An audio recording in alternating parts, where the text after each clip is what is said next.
Welcome to the RealClearPolitics Takeaway for Friday, November 20th. I'm Andrew Walworth.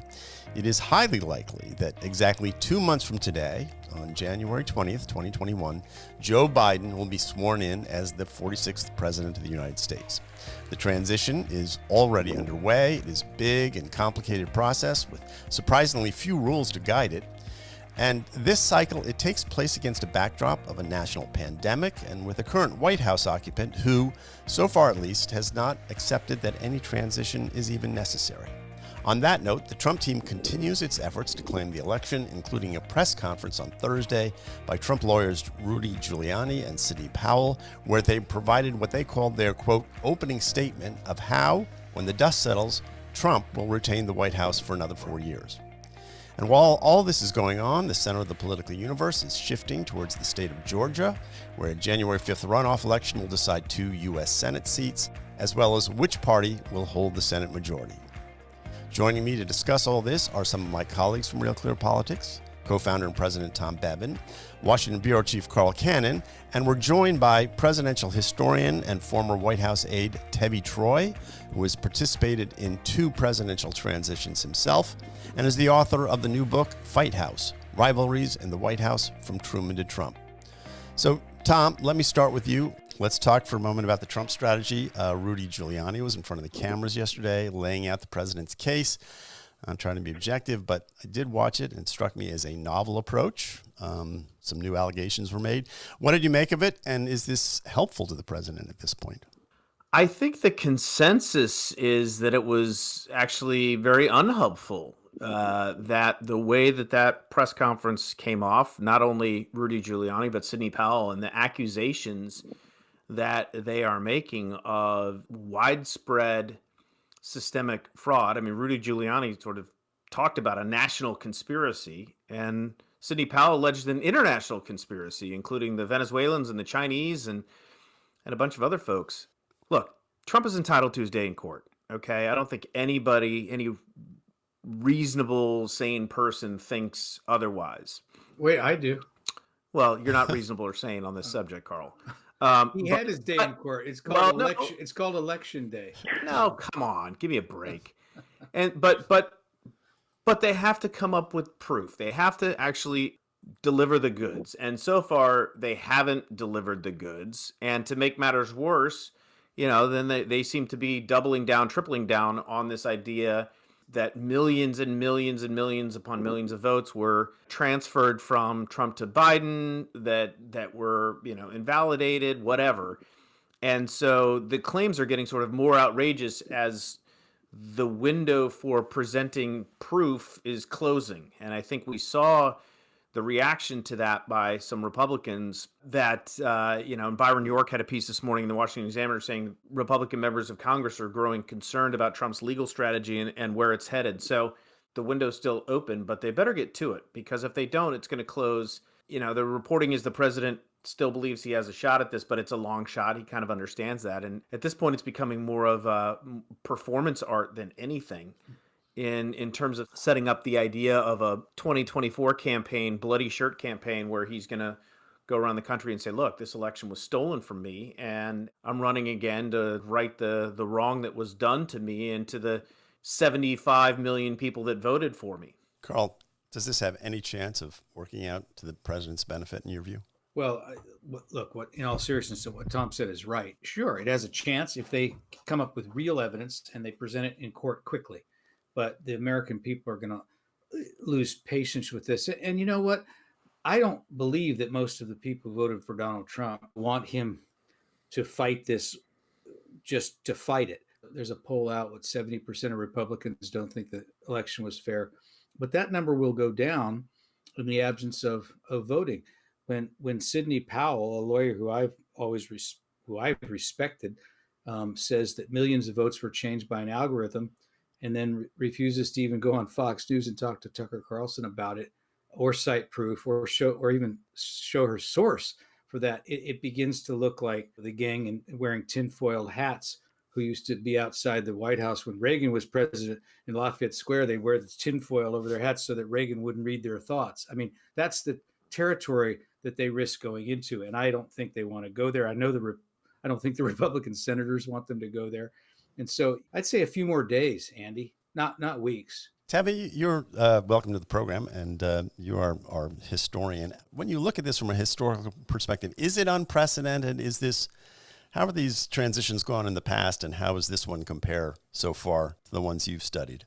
Look, the most important thing in a transition is what the incoming team does in terms of its preparation. A lot of things can go wrong on the incoming team side. So, for example, in 1992, Bill Clinton's transition seemed very topsy-turvy and was not running smoothly, in large part because it took place in Arkansas, and they didn't realize that the Little Rock airport was so small that reporters could just camp out and see all the Washington and New York bigwigs show it up, and then the reporters would speculate on who's going to be in the cabinet. So a lot of this is up to the internal team. So far, it seems to me like the Biden transition is running smoothly on its end. Obviously, there's some transition that has to take place between administrations where you hand over the keys and you hand over the memos. I got to tell you, from my experience, those memos written by the career staff or the outgoing team really aren't that helpful. They don't really shape what the team is going to do, the new team is going to do. And it's the internal folks at the transition who are writing the memos that the cabinet secretaries are going to use to figure out what their agenda is on day one. Biden is filled with a whole bunch of experienced people, most of them who were there in Obama, and those folks know what they want to do for good or for ill. Tevi, let's posit that Joe Biden is probably the person who needs the least amount of help to make this transition that you could think of. I mean, he was there for 8 years. He's been in the Senate forever. He knows, where the White House mess is. He knows, what card you need to get to what part of the building. But one thing he has asked for is access to Operation Warp Speed, which is the plan to develop and distribute the COVID vaccine. That does seem to be important, and a lack of transition there could have real consequence, it seems to me. Is that the kind of thing where we could see some real effect if the transition isn't done smoothly? Potentially, but even though he wants to see it now, he can't do anything about it until January 20th, regardless of what happens. So I'm sure they will have their thoughts on it, but it's a frequent occurrence that the incoming team and the outgoing team don't coordinate on policy. In fact, Herbert Hoover in 1932 desperately tried to coordinate with Franklin Roosevelt, and Roosevelt gave him the back of the hand, wouldn't deal with him at all, to Hoover's frustration. Roosevelt wanted all the pain to be imposed on Hoover and all the blame for the problems that were going on to be placed on Hoover, and then he would say it's a new dawn when he comes in. So, yes, it's helpful if the incoming team gets to see these materials, but for the most part, I don't think it really is event-changing or policy-changing. Carl? I was going to bring up Roosevelt. It shows how this does matter. Banks were failing daily, 1,500 bankruptcies in the country every day. People were really hurting. And for partisan political reasons, Franklin Roosevelt didn't cooperate with Hoover. Hoover was trying to help the guy, and he didn't want to be helped. And the reason is Tevi said he didn't want to be tainted with anything. Hoover was unpopular. Roosevelt was popular. He wanted a fresh start. But that time was wasted. And it was considered such a scandal that Congress changed that we changed the inauguration date from March to January. And that was because of Roosevelt not reaching out. Now, he's the incoming president. In this case, the dynamic's different. The more recent example is George W. Bush and Barack Obama. And we had a crisis then, too, the financial crisis. And Bush reached out to Obama, as Hoover had done. And this time the Democrat knew what he was doing, and Obama accepted his help, and they worked together during the transition. So when we say that, Biden's not president yet, look, he needs to be involved in this task force. And there's very specific logistical things about the rollout of this vaccine that Biden wants to know about, and his team wants to know about, and he should know about. And it would help the American people if he knew about. Look, if you're Trump, you're thinking, everything he said about this vaccine turned out to be right. Everything the Democrats and the commentators on the cable shows said was wrong. He has a right to resent that, but he doesn't have a right to blame it on Biden and to dig in his feet on this. Ron Klain should be in those task force meetings, the White House Coronavirus Task Force, and that should happen today. Tom? I'm going to do my Trump impression. Wrong. No, look, I thought Biden already had a plan. He's got his own plan. He's going to fix it, right? Look, I sort of tend to agree with Tevi on this one. Biden is trying to have it both ways. First of all, he was elected by saying he has this plan and they've got it, go to my website. And now he's saying, I need to know what's going on so we can formulate a plan. Well, you already had a plan, Joe. The second part is, now he's saying, well, if I don't, if he doesn't give me access, then more people are going to die.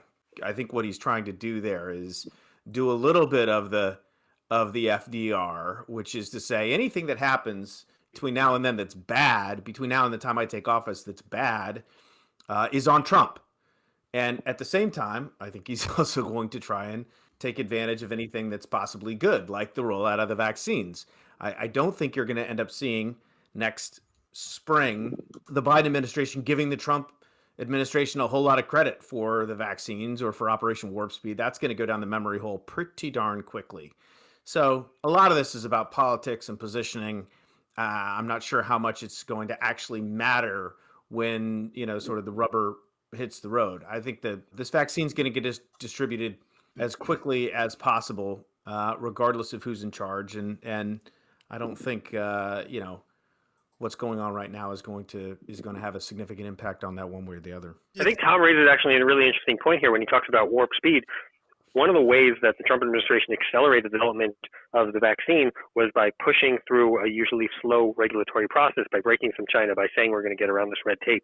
And if Biden comes in and says we're going to impose all the red tape and regulations again, we could be looking at Operation Glacial Speed, which would be a real problem.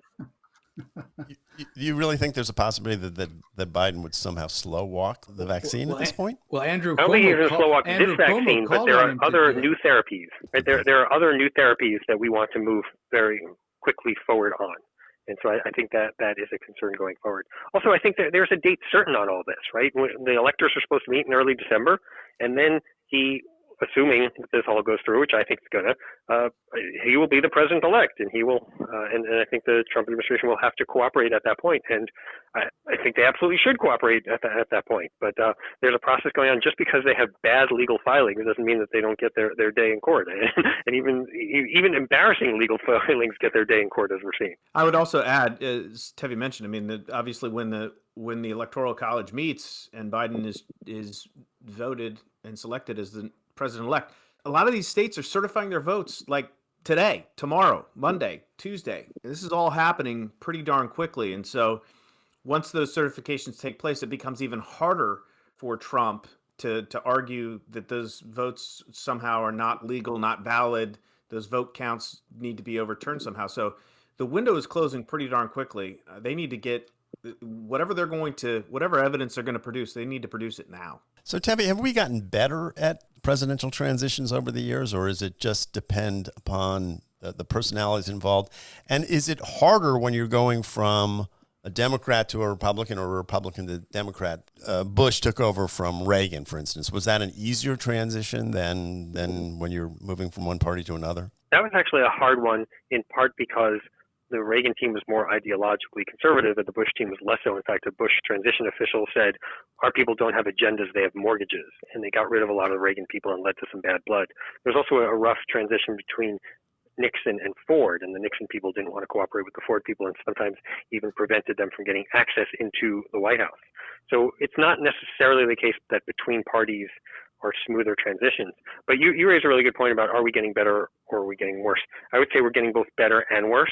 Better in the sense that it used to be there was no money for transition, and John F. Kennedy had to pay in part out of his own pocket and DNC funds to fund his transition back in 1960. We started establishing funds for transitions in 1963. And then in 2010, there was the Presidential Transition Act, which says that instead of getting funds for transition after you are elected, both parties, when it's an open election, get it when they get the nomination, so they can be prepared a few months in advance. So that is better, and I think the transitions are just more professional operations now than they used to be.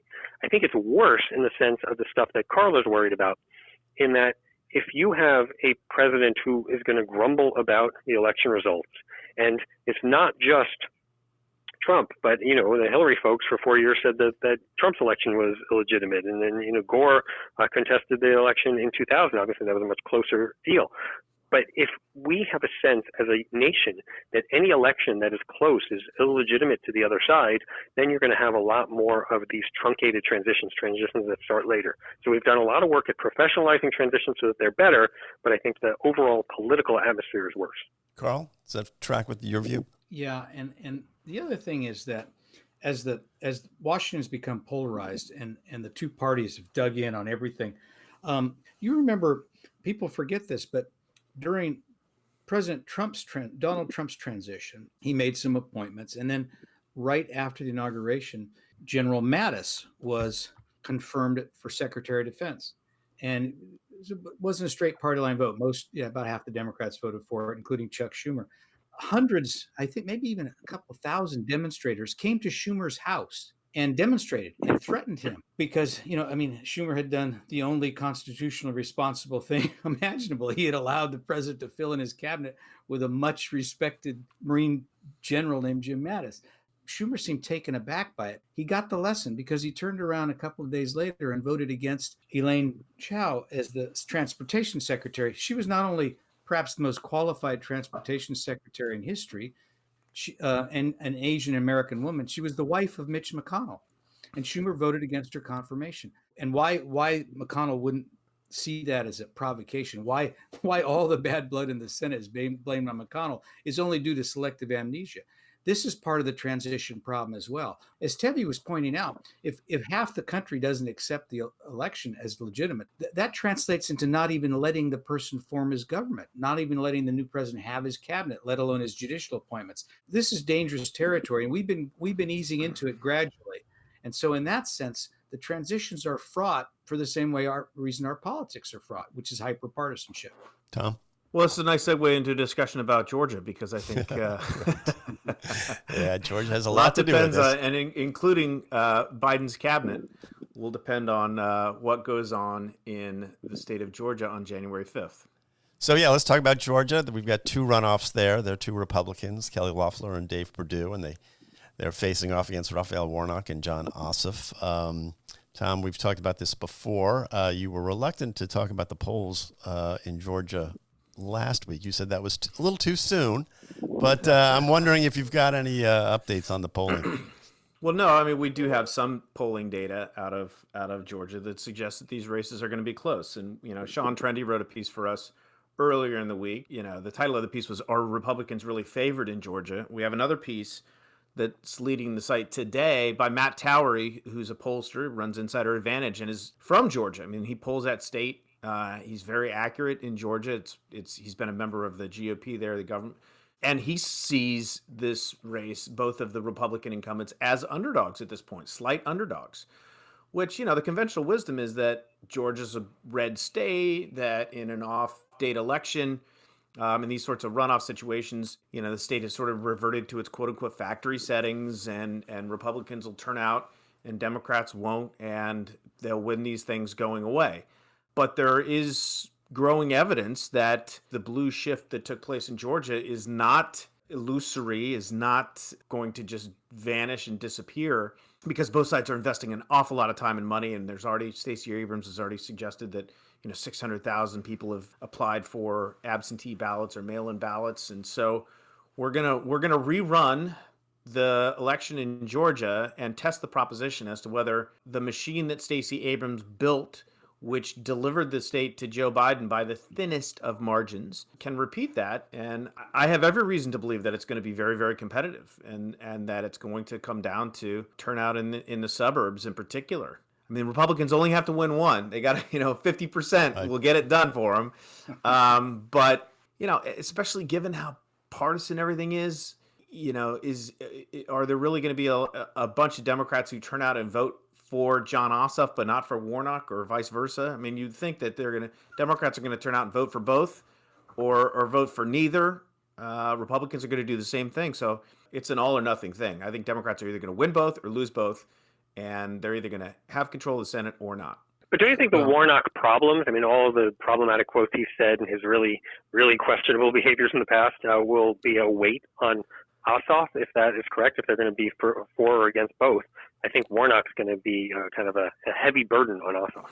I don't disagree with that at all. He's struggling now against all these, his past support of Jeremiah Wright and his other faith mentors said some things, and it's interesting why none of this stuff came up during the actual election itself, but it absolutely has become an issue very, very quickly, and I agree with you. I think it could really hurt Ossoff. Carl, what do you think? Well, I agree with what Tom and Tevi both said. I'll add something to it, which is that I have a theory about politics that's about to be tested, and that is that a critical mass of Americans think divided government is a good thing. And when I say critical mass, it may only be 1 or 2%. I'm in that group. That as the two parties have moved so far away from each other, it's more true now than ever. And if I'm right about this, the difference could be voters who just say, I've got nothing against John Ossoff at all, and I think Loeffler's insider trading bothered me, if that's what it was, but I'm just a moderate independent, but I don't want the Democratic Party to control the House of Representatives, the White House, and the Senate, so I'm going to vote for these two Republicans. Now, like I say, I know there's a very small number of goo-goos who think that way, but in a very close elections, it's almost 50-50. They could swing it. Having said that, I also think that if Joe Biden turned 78 today, so if you snuck into his room, past the Secret Service agents, past Dr. Jill, who we know is a very formidable person. Remember, she practically body slammed that person who rushed the stage. And you got into his bedroom and you gave him a little hypodermic needle of sodium pentothal, truth serum, we used to call it, and say, Joe, would you rather have Chuck Schumer be the majority leader or Mitch McConnell? He'd say, are you frigging kidding me? Of course I'd rather have Mitch McConnell there. Of course I don't want Schumer telling me what to do.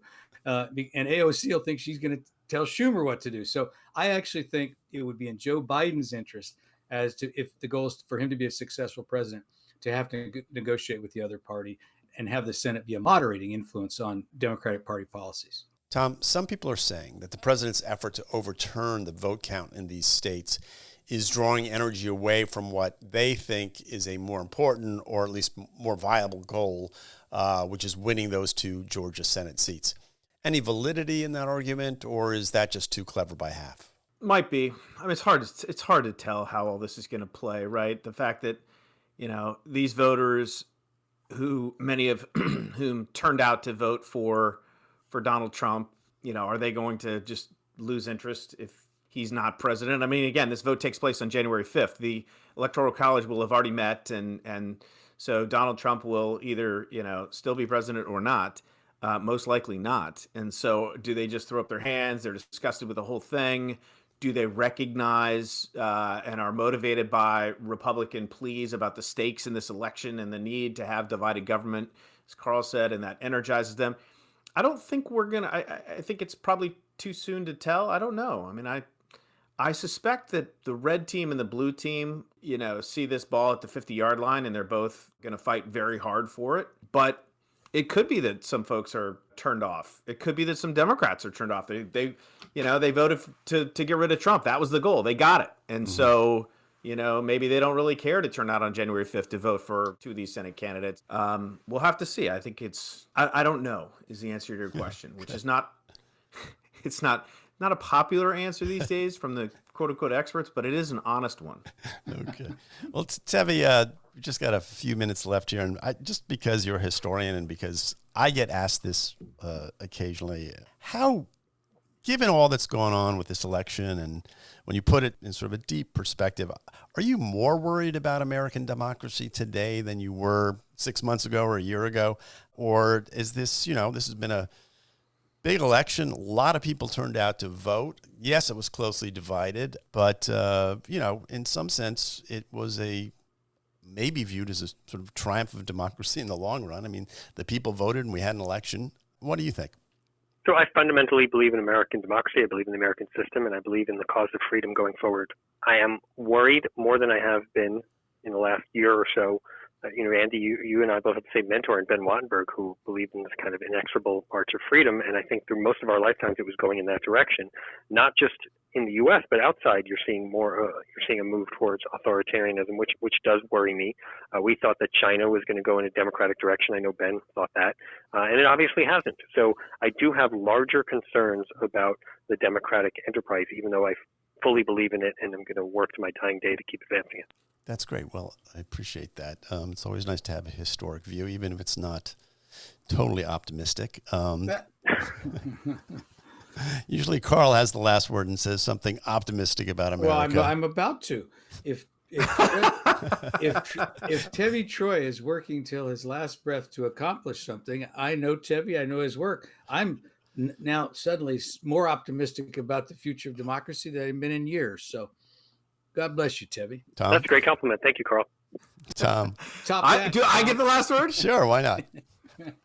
I'll do another Donald Trump impression. Not a puppet. Well, okay. On that note, we're going to leave it. This has been the Real Clear Politics Takeaway for Friday, November 20th. I want to thank Tom Bevan, Carl Cannon, and Tevi Troy for being here today.